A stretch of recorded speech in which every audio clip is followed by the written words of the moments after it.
রাব্বির হামহুমা কামা রাব্বায়ানি সাগীরা। ভালো থাকুক পৃথিবীর সকল বাবা মা। আসলে বাবা মা অসুস্থ হলে কী পরিমাণ টেনশন যায় সেটা তার সন্তানরাই বোঝে। আমি খুলনায় গিয়েছিলাম আমার মাকে ডাক্তার দেখানোর জন্য, সেটা আপনার আগের ভিডিওতেই জানতে পেরেছেন। আমি খুলনায় যাওয়ার প্রায় আধা ঘন্টা পরে বের হয়ে গেছিলাম, আমি, ভাগ্নে আর আমার মা।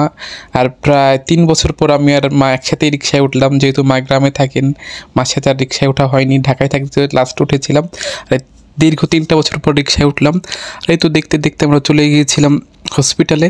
আরেকটা কথা বলি, আসলে আমি আমার ভিডিওতে কোনো মহিলাদের দেখাতে চাই না, তাই বেশি একটা ক্লিপ নিতে পারিনি। মায়ের অনেকগুলি টেস্ট দিয়েছিল, সেই টেস্ট করিয়ে আমরা বাইরে চলে আসলাম। এসে মা আমাদের দুজনকে ডাব খাওয়ালো, মাও খেয়েছিল যদিও। এই তো আমরা ডাব খেয়ে আবার বাসায় চলে গিয়েছিলাম।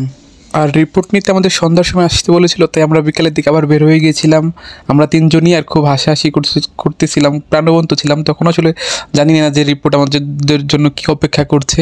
আর এটা আমার আসলে একটা চেক আপ ছিল, যে বর্তমান কন্ডিশন আগের চেক এরকম সেটা। তাই আমরা রওনা দিয়েছিলাম। আর খুলনা শহরটা আসলে খুব সুন্দর, সাজানো গোছানো, কোনো ট্রাফিক নেই, খুব সহজে এক জায়গা থেকে আরেক জায়গায় যাতায়াত করা যায়, যেটা ঢাকা আসলে কোনোভাবেই সম্ভব না। এই কারণে খুলনা শহরটা আমার খুব বেশি সুন্দর লাগে, যদিও সেরকম একটা যাতায়াত হয় না খুলনায়, হয়তো বছরের একবার হয়তো বা যাই। আর দেখতে দেখতে আমরা সন্ধ্যার মধ্যেই চলে এসেছিলাম আমাদের রিপোর্টটা নেওয়ার জন্য। আর হসপিটালটা একটু ভালোই, একটু পুরানো, তাই সুন্দরভাবে সাজানো গোছানো ছিল।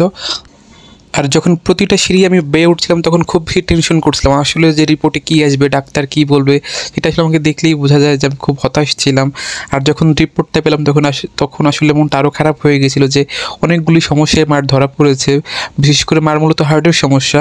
মার হার্টটা আগের থেকে একটু প্রসারিত হয়েছে, মার বুকে কফ জমছে, মার অনেক বেশি ডায়াবেটিস, প্রেশার, ঘুমের সমস্যা।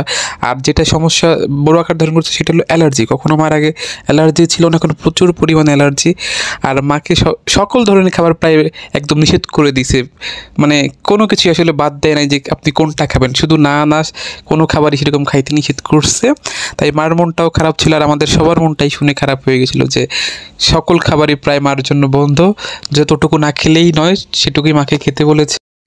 সবাই আমার মায়ের জন্য দোয়া করবেন, এবং আমিও দোয়া করি পৃথিবীর সকল বাবা মা ভালো থাকুক। আর আমার প্রতি আমার বাবা মায়ের অনেক আশা, সবাই দোয়া করবেন যেন আমি তাদের আশা পূরণ করতে পারি। আল্লাহ হাফেজ সবাইকে।